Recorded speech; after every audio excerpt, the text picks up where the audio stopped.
စစ်ဘက်အရက်ဘက်အာဏာဗဟိုချက်ရှိရာ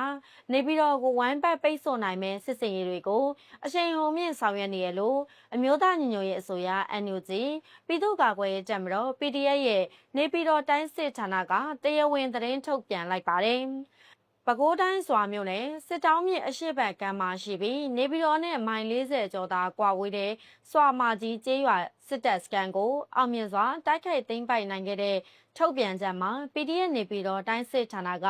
အခုလိုစစ်ရေးအရာအလှည့်ပြောင်းဖြစ်စေမဲ့စကားလုံးမျိုးထည့်သွင်းပြောဆိုလာတာဖြစ်ပါတယ်။အသေးစိတ်အခြေအနေကိုဆက်လက်တင်ဆက်ပေးပါမယ်။အာနာသိန်းစစ်တပ်ကအင်အား60ခန့်နဲ့တက်ဆွဲထားတဲ့စွာမာကြီးစခန်းကိုတော်လိုင်းပူပေါင်းတပ်ဖွဲ့တွေကဇွန်လ3ရက်နေ့မနက်9နာရီကျော်မှာစတင်တိုက်ခိုက်ခဲ့ပါတယ်။ PDF ပူပေါင်းတပ်ကထိုးစစ်ဆင်ပြီးတနင်္လာနေ့နီးပါးအကြာမှာပဲစခန်းတစ်ခုလုံးကိုအပြတ်အသတ်သိမ်းပိုက်နိုင်ခဲ့တာဖြစ်ပါတယ်။အခုသိမ်းပိုက်လိုက်တဲ့စခန်းဟာပြီးခဲ့တဲ့2025ခုနှစ်တုန်းက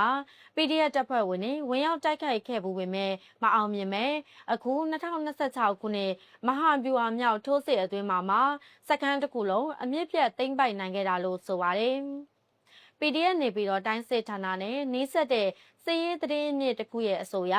ဒီစွာမာကြီးစခန်းဟာစစ်အုပ်စုရဲ့စစ်ရေးထောက်ပို့လမ်းကြောင်းအတွက်အလွန်တရာအရေးပါတဲ့အသက်သွေးကြောစခန်းတစ်ခုဖြစ်ပါတယ်